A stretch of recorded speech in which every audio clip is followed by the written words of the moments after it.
Survivor Series War Games 2024 was here. It's come, it's gone, and now we get to review it. Was it good? Was it great? What do you guys think down below? Let me know. But now we get to talk about all the results. I thought it was pretty good. I liked it. No big return this year. Not like CM Punk's return. Not a big surprise.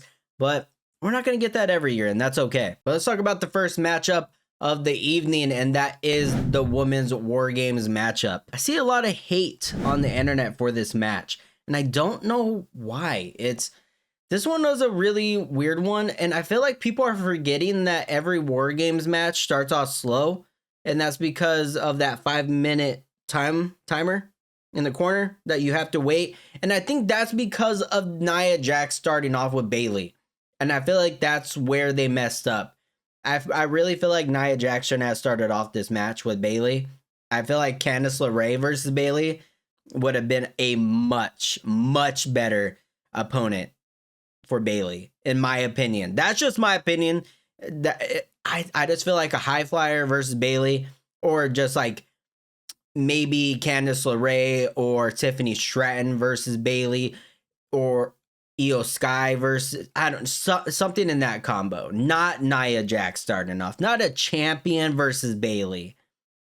I just feel like that would have been better. What do you guys think? I just feel like that combination starting off was a bad decision on WWE's part and made it start off super slow and lackluster for it being a War Games matchup and kind of sleepy. And in my opinion, the crowd was kind of flat throughout the entire night. I just want to say that, but I started off pretty hot right there for the results or just reviewing the Women's War Games matchup. But that is the first part of the Women's War Games match. For the second part of because every War Games match, there's the first part, and then there's the middle part, and then there's the last part. Every War Games match, even in the men's War Games match. And then in the middle part, you have Io Sky and Tiffany Stratton jumping off the top part, and then it starts getting hot. And this is where it all starts coming together. You have Rhea Ripley coming in, you have all the women coming together, but this is where it bothers me, because the entire build-up for this match is you have Rhea Ripley's team, you have Bianca Belair's team, you have Jade and all this. You have this team supposedly not supposed to be getting together. You have the good team. Supposed to not... You're supposed to have a crack in the shield in this team. And they don't have a crack at all. They are getting along. And Bayley and Io Sky at one point are... They look at each other and you're like, oh, okay, this is the crack. They're not going to get along.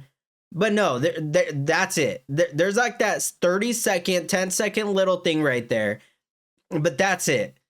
Bayley and Bianca don't have a problem together, not one bit at all.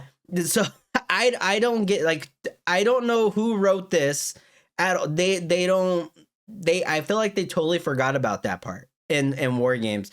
And it kind of bothers me a little bit, or a lot of it, because I bring it up. They kind of forgot about it. It's kind of weird. In War Games, they forgot about how Rhea Ripley's team is supposed to have a crack in their shield. Like, they really did.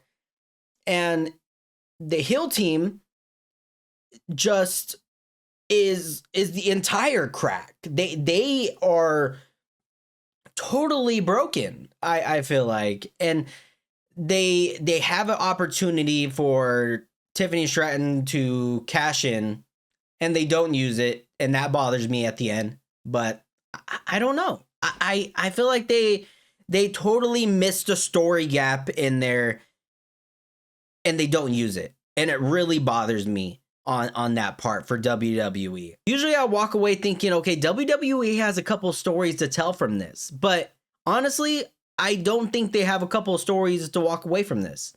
Like, Tiffany Stratton looks weaker than ever before. Triple H doesn't know what to do with that damn briefcase. He's making me not like Tiffany Stratton with that briefcase, just like Damian Priest. I don't care about the damn briefcase. Like, I really don't. I don't like the damn briefcase anymore. I hate the briefcase more than ever. You could have had the briefcase look so cool. at Survivor Series. It would have been such a cool moment. It would have been a history-making moment. Everyone watches Survivor Series. It's really a awesome pay-per-view that we talk about in or Royal Rumble. Like, it could be a Royal Rumble thing, but I really think he's gonna save it for Netflix Raw. I really do, which is and it's gonna buffer. It's gonna buffer. But other than that, he could have made it such a history-making moment thing, and it could have been such a cool moment for Tiffany Stratton. All she had to do was pick opponent. That's all she had to do. At the ending of that, it just got so dumb of just Io Sky doing that thing, and I just didn't understand it. Rhea Ripley putting Liv Morgan doing a super riptide.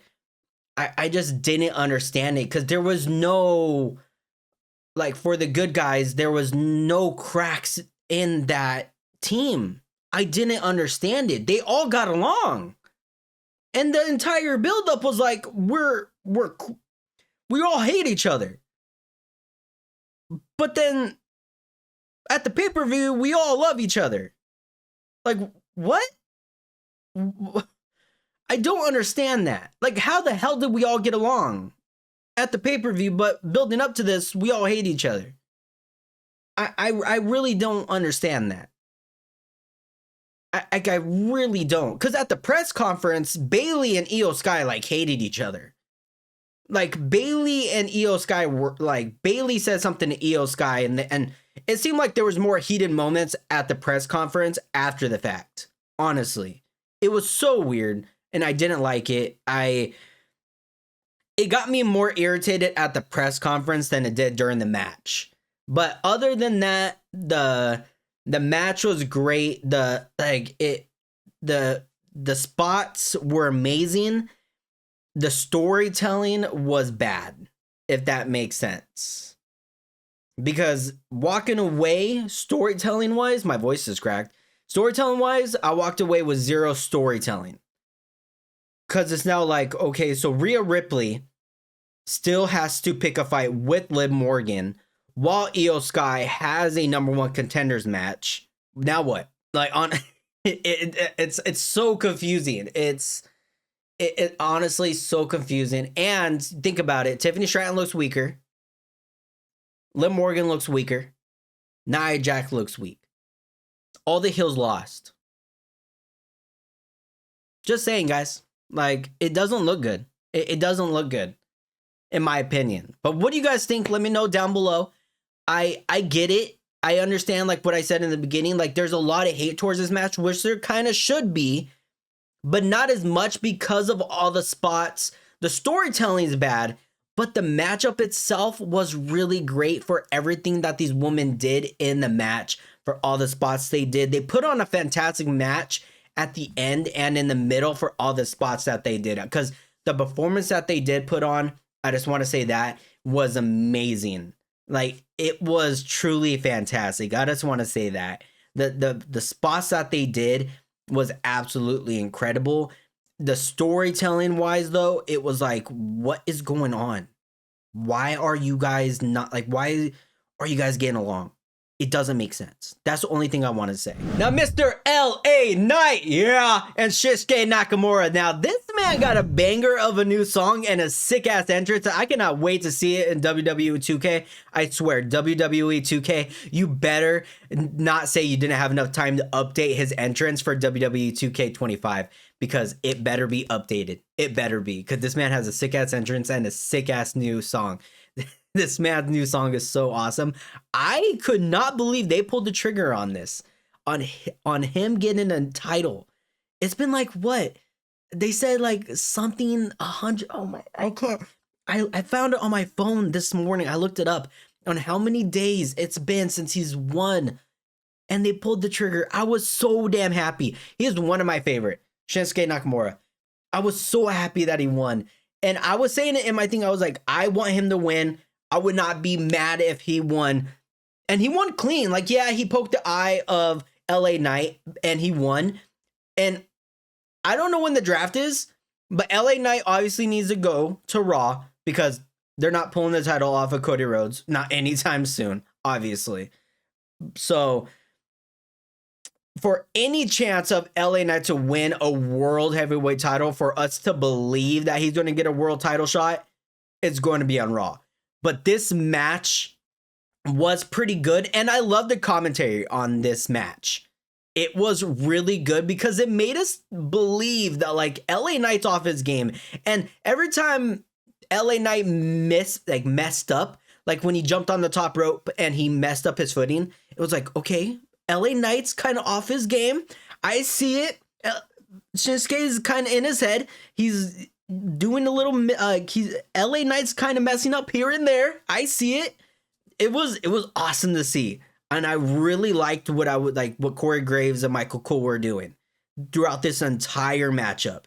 And they need to keep that up whenever Shinsuke and LA Knight have a matchup, or whenever Shinsuke has a matchup with another opponent and his opponent does mess up.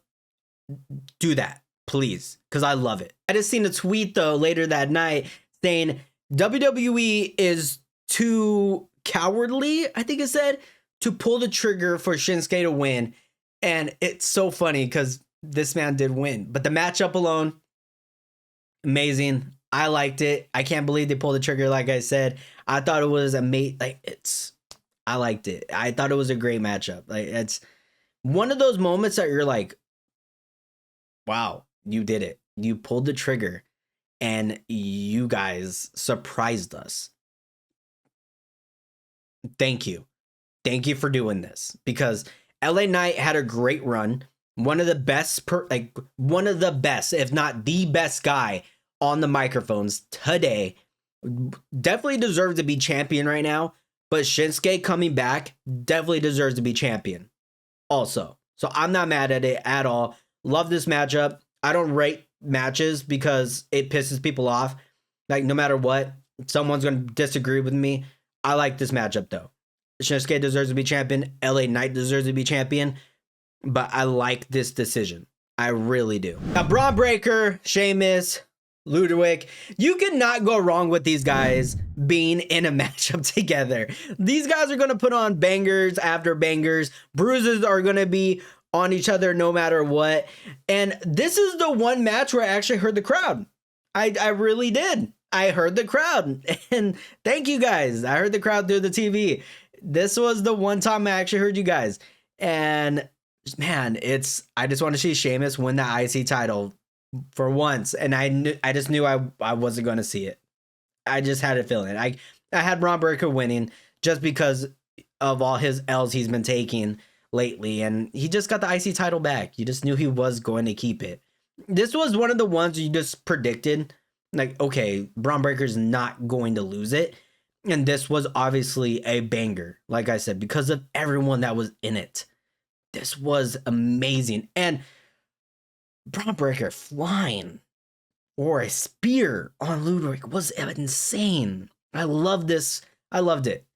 And Sheamus just, I don't know how he gets bruised up so easy and why he decides to bruise up everyone else so easy also. Like, why he wants to take a beating and why it's just insane to me. But this matchup, I loved it. The spears and everything else that these guys do to each other. I love that they want to put their bodies through hell for us, but I absolutely loved it. The more we see of Kaiser with guys like this, though, the more the crowd is starting to like him. And is it just me, or is this guy starting to get more jacked? Like, his arms are starting to get more jacked. What is he taking? He's starting to take something, right? Is it just me? Because his waist is staying the same, but he's starting to get more jacked. Like, for sure. He is starting to get more jacked, in my opinion. But the crowd was definitely on his side. People always love Sheamus. Braun Breaker is always doing stupid things. He is always just showing up and showing out. He even said it in his press conference after the fact. He is just always lights out, just jumping over things. So, like, he lifts up people like they're little toys and just throwing them around. But in my opinion, Kaiser really showed up and showed out today and was impressive. I am starting to become a really big fan of his, because before I was kind of like, you're there, but he was always just a talking guy. And when it came to Gunther, like, hey, you need to go get that ring, I was like, okay, let's see what you can do. And it's like he really has taken that initiative and wants to go get that ring, and aka the belt. And I like what I'm seeing of it. And he really has. In this match, I really seen that. And I hope they really keep giving him that push. And please don't let this be the last matchup between Braun Breaker and Kaiser. Maybe Sheamus. Don't really put him in the matchup. I don't know where this puts Sheamus, because him taking the pinfall kind of sucks, because I do think that pushes him out of the IC title, and I want him to be a Grand Slam champion. I don't know where that puts him now, but Kaiser and Braun Breaker, I feel like, should not end anytime soon. That's just my opinion. And now we can talk about the most frustrating matchup of the night, and that is Gunther versus Damian Priest. And I call this the most frustrating matchup of the night, and that is because of Finn Balor. Finn Balor did not need to be in this matchup at all. Not at all. I get it, story progression and yada, yada, yada, but I am getting sick and tired. I don't know about you guys, but I'm really getting sick and tired of Finn Balor and Damian Priest. Maybe it needs to be a Monday Night Raw thing only, but Gunther is starting to look like a weak champion, in my opinion.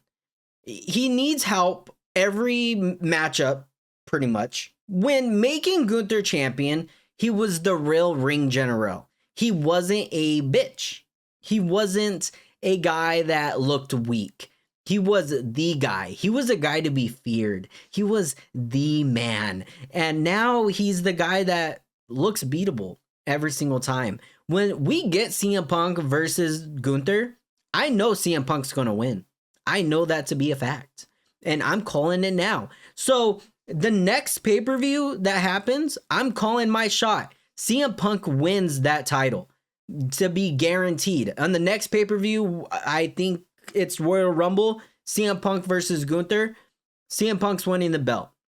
Calling it now, for sure. Just saying it. But this match alone, I liked it. I loved it from beginning to end. I really enjoyed it.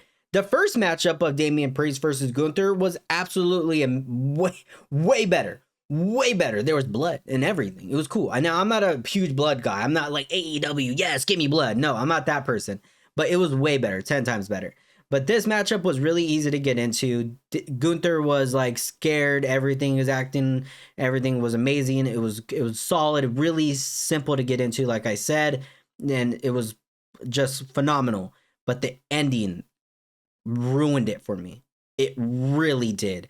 And then Damian Priest having his shoulder get hurt, that was cool. Like, I thought Gunther aiming for that, it was awesome. And I always find it really, really interesting how WWE protects the sleeper hold of Gunther. I find that awesome that they do that. It's kind of like Undertaker's tombstone, how they did that for so long.